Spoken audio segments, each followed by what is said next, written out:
What's going on, traders? Excuse me. I wanted to show you real quick this Euro AUD trade from yesterday, from last night. Um, I've noticed, more than usual, I've been missing trades. One of those reasons is I'm not as motivated to, jump in and trade because I am rebuilding my account, as I've previously talked about. I am trying to get that right so that I can actually trade some decent size and make some decent money off of each one of these. But in the meantime, and we're going to talk about that, I'll have a regular video getting deep into that, into raising money and all that good stuff. But anyway, so let's look at this pair real quick. This is like a textbook play. Definitely should have got in this. And there is a reason why it's smart to trade at certain times of the day. Usually London morning for me in the past has been conducive to getting the type of results I'm looking for. So if I look at these two tweezer top formation right here on the monthly chart, again, this is a monthly, so this holds more weight than the weekly and daily and 4 hour and so forth, obviously. So this is the highest time frame that I look at. We got some MACD that's kind of showing a double top as well right here. So yeah, I could predict that I'm going to go down from here. And that was in October that this was formed. So I could have caught this big ass move in November. All right, so let's zoom into weekly.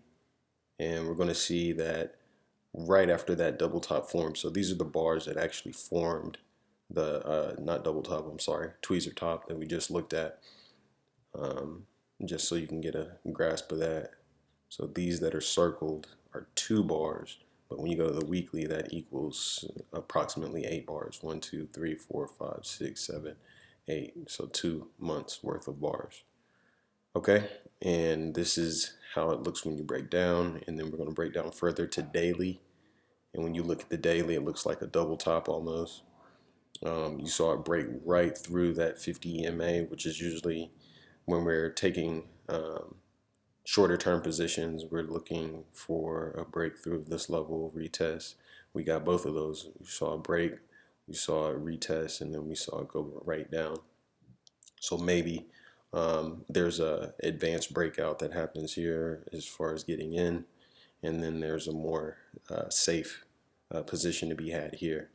So even though we're only usually talking about one position at a time, let's always try to combo these.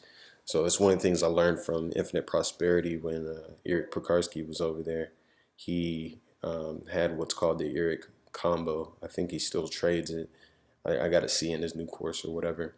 But it's basically one big trade that sets up the entire domino effect of other trades that come after it. So if I go to a 1 hour chart real quick, yeah, we're way too late for the trade that happened back here.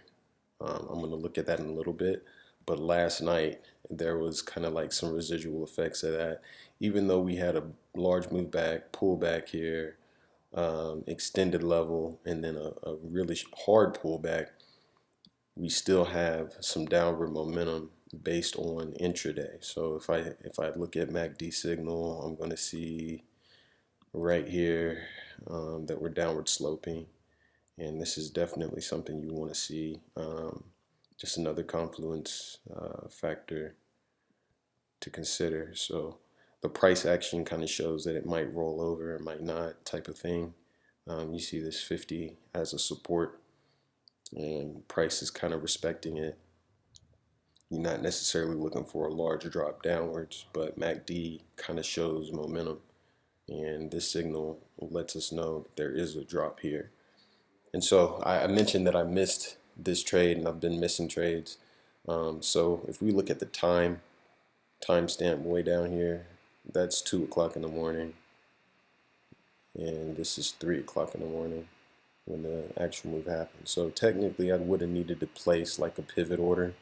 Probably wouldn't have got triggered, seeing that I usually like to have it even closer to the blue, and it didn't quite reach that level. So this is really hypothetical, but if you're on your charts, if you're looking at them, if you're in front of them, then you can probably take this position manually, which is what a lot of the people that I've learned from like to do. I just like setting pivots because when I do set pivot orders, I'm a lot more disciplined. It's really hands-free. I don't have to touch anything, um, and that just takes the human element out of it, to be honest. Okay. So, anyways, say I get into this at a manual order, and it's like down here somewhere, something like this. Let's act like I'm not perfect here because I'm not. All right. My stop's going to be above R1S1, and then my profit target is going to be the 200 EMA on the 1 hour chart, which happens to coincide. I love it when this happens. Coincides with a 50 EMA on the 4 hour. And then let me see what's happening on the daily. On the daily, see that's kind of tricky here.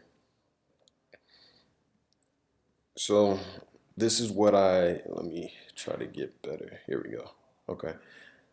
This can be kind of sticky. We obviously know that this level is important. We saw it break through and then it broke right back down.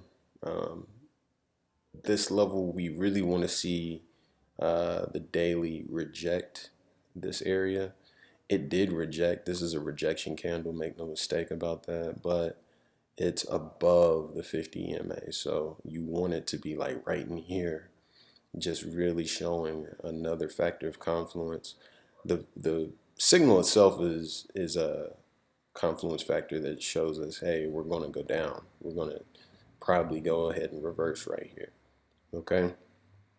But it just ups the probability so much whenever those levels are respected from the underside right here. If this, all I'm saying is if this candle's below here, we feel even more confident and comfortable taking this as a longer term position. It's really a quick play. It's a 2% trade, nothing crazy. Inherently better than 1 to 1. I got MACD on the 1 hour chart. I'm looking for like a quick in and out on this. This is like a maybe last 1 day, maybe last a day and a half type of thing at the most. But it is a quick play. If it would have lined up better on the daily chart, maybe it's a longer term play, and maybe we're looking for it to go down to previous lows, something like right in here ish. I'd probably draw the little parallel lines and have them like this, right?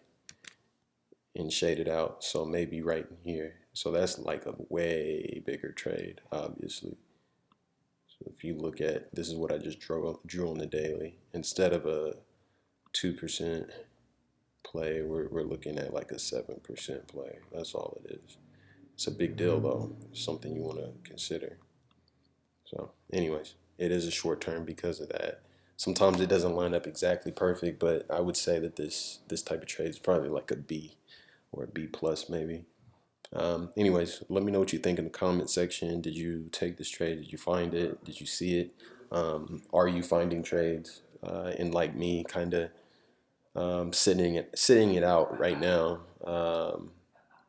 Kind of trying to prepare, get your money right, so that you can trade some size and still say, fall within the 1% risk management metric. That goes without saying. I just want to make sure that 1% is something that if I make 10% on a month, that I got plenty of cash coming in. You know what I mean? Anyways, yeah, I'll see you guys again. I'm going to talk to you a little bit about trying to raise money and trying to trade with a small account and all that good stuff, because I know a lot of you guys out there, if you're like me, definitely will be able to relate. Peace.